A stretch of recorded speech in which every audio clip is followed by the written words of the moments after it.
Baik, terima kasih atas waktu dan kesempatan yang diberikan kepada saya. Nama Venter Stalas, NIM 1703080012, kelas A reguler sore, jurusan Sosiologi semester 7, mahasiswa Universitas Nusa Cendana Kupang.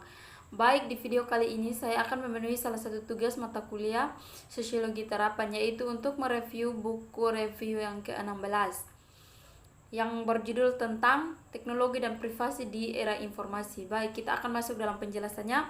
Kami berada di tengah-tengah revolusi informasi dan kami baru mulai memahami implikasinya. Beberapa dekade terakhir ini menyaksikan transformasi dramatis dalam cara kami berbelanja ban dan menjalankan bisnis sehari-hari kita. Perubahan yang mengakibatkan proliferasi catatan dan data yang belum pernah terjadi sebelumnya. Detail kecil ini pernah tertangkap dalam kenangan redup atau potongan kertas yang memudar, sekarang disimpan selamanya dalam pikiran digital komputer, dalam database yang luas dengan bidang data pribadi yang subur. Dompet kami diisi dengan ATM, kartu panggil, kartu pembeli yang sering berbelanja, dan kartu kredit. Semuanya yang didapat untuk mencatat di mana kita berada dan apa yang kita lakukan setiap hari. Anak sunyi informasi mengalir ke otak listrik dan disaring, disortir, atau ulang digabungkan dalam ratusan cara berbeda. Digital teknologi memungkinkan pelestarian hal kecil dari keseharian kita, datang dan pergi, tentang suka dan tidak suka, tentang siapa kita dan apa kami memiliki. Semakin mungkin untuk membuat kolase elektronik itu mencakup sebagian besar kehidupan seseorang, kehidupan yang direkam dalam rekaman digital, orang yang tersusun dalam jaring komputer kolektif. Dunia kami saat ini menghadapi munculnya apa yang disebut sebagai digital berkas. Berkas adalah kumpulan data rinci tentang seseorang. Berkas digunakan di pengadilan Eropa untuk mengumpulkan informasi. Masalah berkas digital, teknologi baru, dan masalah baru di masa lalu komunitas adalah kecil dan intim. Informasi pribadi disimpan dalam memori teman, keluarga, dan tenaga, dan disebarkan melalui gosip dan mendongeng. Saat ini cara dominan penyebaran informasi tidak melalui gosip lidah tetapi melalui bahasa listrik, di mana informasi berdengut-dengut secara masif. Sistem pencatatan dan database. Sisi baiknya perkembangan ini berarti bahwa individu dapat lebih mudah melepaskan diri dari pandangan ingin tahu masyarakat, membebaskan diri dari norma-norma sosial yang menghambat individualitas dan kreativitas. Sisi negatifnya, serangkaian rekaman yang terus berkembang dibuat tentang hampir setiap aspek seseorang kehidupan karena bisnis dan pemerintah semakin berbagi pribadi. Informasi file digital tentang hampir setiap individu sedang dirakit.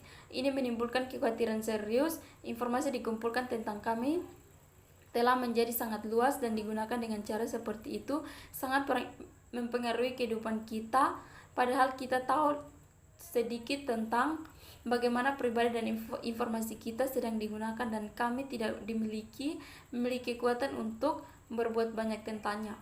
Konsepsi tradisional tentang privasi. Secara tradisional pelanggaran privasi telah dipahami secara khusus. Cara dalam buku ini saya berpendapat bahwa cara memahami privasi ini harus dipikirkan kembali untuk memahami masalah dengan berkas digital. Ini tidak berarti bahwa pemahaman ini setelah mereka muncul dengan masalah privasi sebelumnya dan pasti bisa dapat membantu dalam memahami file digital, tetapi cara-cara yang lebih tradisional untuk memahami privasi ini tidak memperhitungkan aspek-aspek utama masalah unik yang telah diperkenalkan oleh era digital. Kakak Orwell, metafora dominan untuk invasi modern privasi adalah kakak pemerintah totaliter yang kejam di George Novel Orwell. Pada tahun 1984, kakak menindas warganya, membersihkan orang yang tidak setuju, dan mata-matai semua orang di rumah mereka. Hasilnya dingin, dunia kelabu, dan majemukkan dengan hampir tidak ada ruang untuk cinta, kegembiraan, pemikiran asli, spontanitas, atau kreativitas ini adalah masyarakat di bawah kendali penuh. Meskipun metafora telah terbukti cukup berguna untuk sejumlah masalah privasi, metafora ini hanya menangkap sebagian dari masalah file digital. Besar Brother membayangkan kekuatan otoriter terpusat yang bertujuan untuk kontrol mutlak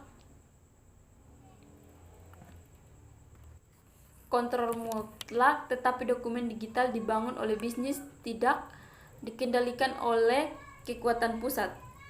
Dan tujuan mereka bukan untuk menindas kita tetapi untuk dengan kakak, karena sebagian besar pejabat pemerintah tidak bertindak karena niat jahat atau keinginan untuk mendominasi, apalagi Big Brother mencapai kendalinya dengan menghukum orang secara brutal karena ketidakbenaran dan membuat orang takut bahwa mereka terus-menerus diawasi. Tetapi bisnis tidak menghukum kita selama kita terus membeli, dan mereka tidak membuat kita merasa seolah-olah tidak dikuasai, kita sedang diawasi. Sebaliknya, mereka mencoba mengumpulkan informasi setajam mungkin, membuat kita merasa terancam akan merusak daripada memajukan tujuan pengumpul informasi yang tidak terbebani. Terakhir, sementara Besar Brother bertujuan untuk mengontrol detail paling intim dari kehidupan warga negara, banyak informasi dalam berkas digital tidak bersifat intim atau tidak bisa memikirkan kembali privasi.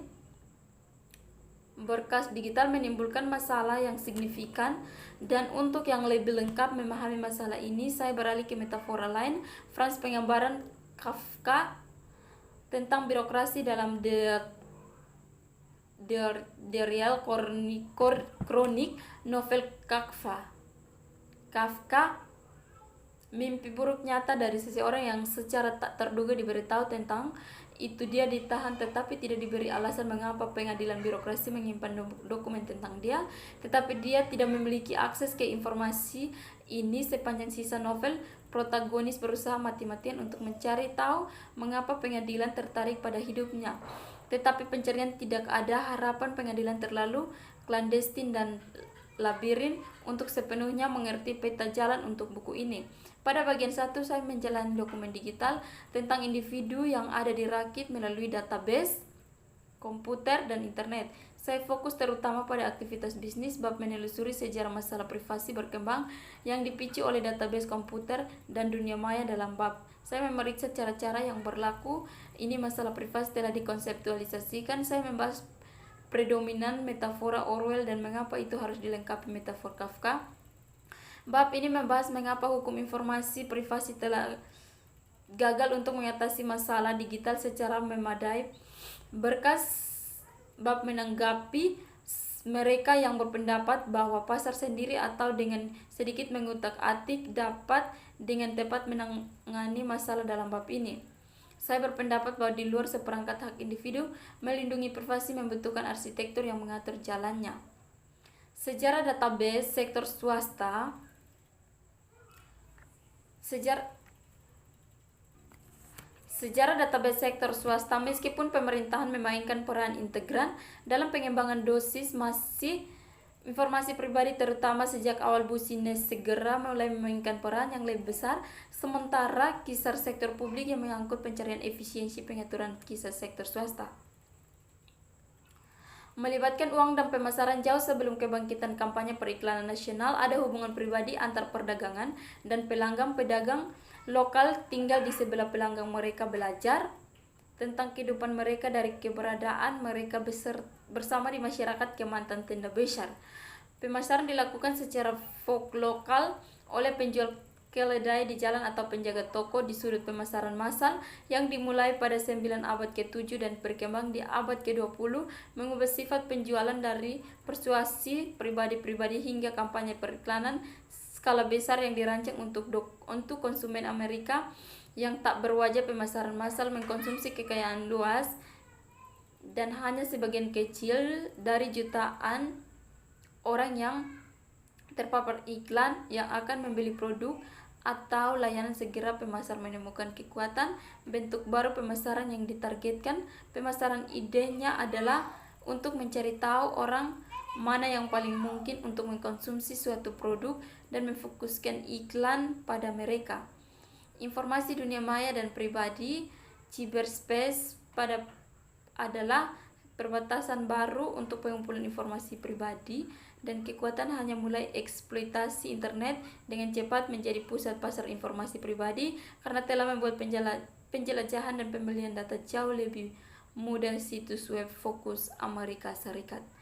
Baik, sekian dari video saya. Terima kasih.